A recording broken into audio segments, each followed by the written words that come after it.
This is not where you find rice, bro. It's wide, man. Look at this thing is slimy. Touch that again, bro.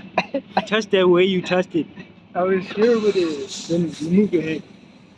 Nah, something was slimy there. Like, Look at that again. Don't be nasty, Trust. Don't be. I shot that. He saw it, dog. I shot that.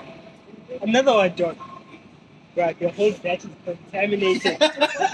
Someone was marking the territory. Nah. I'm showing you, dog. Get what you need, man. Musician is important, big man, Let's put the groceries here. 50 rand. Let's put the groceries here. Inflation, dog. Matter of fact. Yo. That's purchase of your life.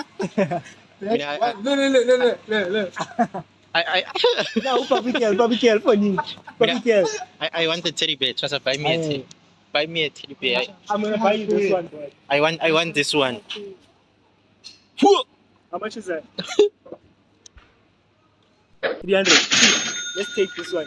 It's for handy. It's cheap. It's fine. It's for handy. Get this one for you. Hey, yo, big man, you gonna buy this for me? That's a fat bed. Do they have fatter beds? It's a fat bed. So you can snuggle something at night. But nah, dog, I'm not gonna buy it. Like, you can shop a hole in that. and I'm not trying to see that type of business. I'm not trying to see that type of business. I told you, get about it, girl. Yeah, I know. This is Zen. It was Zen was telling us about Papi. So, Aaron. Hey, you going to DJ, pa? I'm not gonna use it probably go to DJ. She gonna be here or next on you.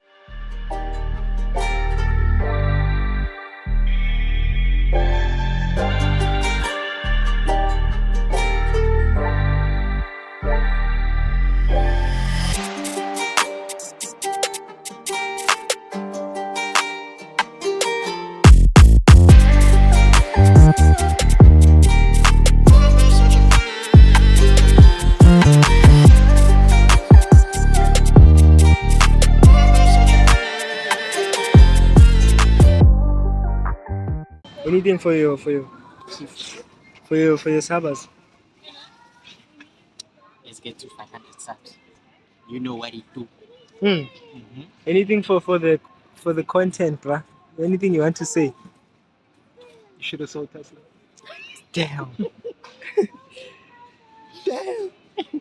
It's too late now. It's too late to buy back now. It's chat. You should have sold it. Hey, what do you do, guys? We just came back from a young shopping as you saw, and now I'm just going to be giving you all the update of the analysis that we had for the previous week.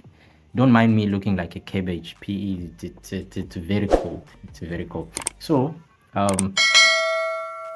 okay, my mouse is giving me problems here. I forgot to buy batteries when we went out. Yeah, but then let's get to the chart. Okay, so we had three pairs that we were looking into last week, and I told you that I'm not trading for the next 2 weeks, which is the previous week and the upcoming week, but then I'll be sharing analysis with y'all, and then I'm going to be coming back with how everything played out as well. So yeah, we had DXY on our watch list, we had usdzar, and we had EU on our watch list. So this is how everything went. Okay, so on DXY we were looking for a short around this area. Okay, DXY ended up being modified along the week as the market was unfolding, but we had a structure that looked something like this on DXY. We had a smaller trend line that was running through that minor trend like that. Okay, and then as soon as we had this candlestick here, bearish candlestick, closed below the structure, that is when I anticipated the long on Euro USD, since they are inversely correlated, and then we were in profit for a bit and then it took us out. I'm going to show you on Euro USD. Yeah, I do not trade DXY. I use it for my analysis, for my confluent analysis across all pairs with USD, either as a base or a code currency. So yeah, this is how DXY played out, and then I'm going to be coming with the upcoming week analysis tomorrow. So yeah, make sure that you stay tuned. We'll check that out tomorrow. I'll be uploading it tomorrow. And then the other pair that we had was USD-ZAR, which we were looking for a short on USD-ZAR. And then as you can see, this is the current situation that we have on USD-ZAR. Okay, so as you can see that we had this uptrend that was pushing to the upside, being carried by this diagonal support structure here up until it got broken. So I found the entry after the close of this huge bearish candlestick right here, and then that is where I found the entry on USD-ZAR, and then it retraced just a little bit, and then it started pushing to the downside. As you can see, it pushed all the way to our 90%, or which is where we would have taken our TP1, and then we hold the runners for the next significant level, which was this year, as you can see on the screen. So that is how USDs are played out from the previous analysis that we had. And then we had the last pair on our watch list, which was EU.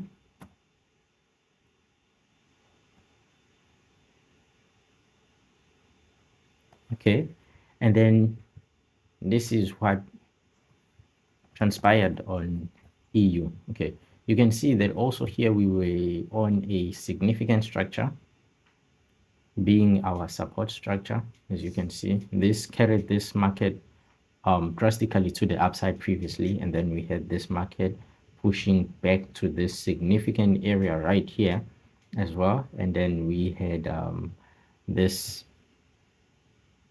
wedge at the bottom here, which ended up being broken. And yeah, before the market opened, we were waiting for the break of this resistance structure, and then that is where we would have confirmed our long trade and take an entry after this resistance is broken. And then if it was not going to be broken, we were going to be continuing with the shorts all the way to the downside. And then as you can see that indeed this resistance was broken, and as you can see where I placed my my long position, it was at the close of this candlestick right here, and then that would have been our entry for a long trade on Euro USD. And as you can see that we were in about 40 pips profit, as you can see, before the market reversed against us. Yeah, but then you would have had your stop loss at the entry point, so this would have been a trade that could have taken you out, or you could have bet like partial profits. Yeah, as you can see that it quickly reversed against that, and ended up pushing all the way to the downside. So those were the two pairs that we had for the previous week, which was USD-ZAR and Euro USD. The DXY was just an analysis or an indicator that I personally use for my strategy to guide me and give me the edge over the market. With that being said, that wraps up our video for today. If you like the video, make sure that you smash the like button, give this video a thumbs up. Let's get this channel to 500 subs, and yeah, I'll definitely be seeing you all tomorrow with the upcoming week's analysis. And yeah, it will be back to work on the 4th of September. Yeah, I'll be also trading on the 4th of September, and also we'll be kickstarting our $0 to $1,000 challenge from the trading perspective on that week. So make sure that you turn on the bell notification so that you can be updated once we start the live trading of that series.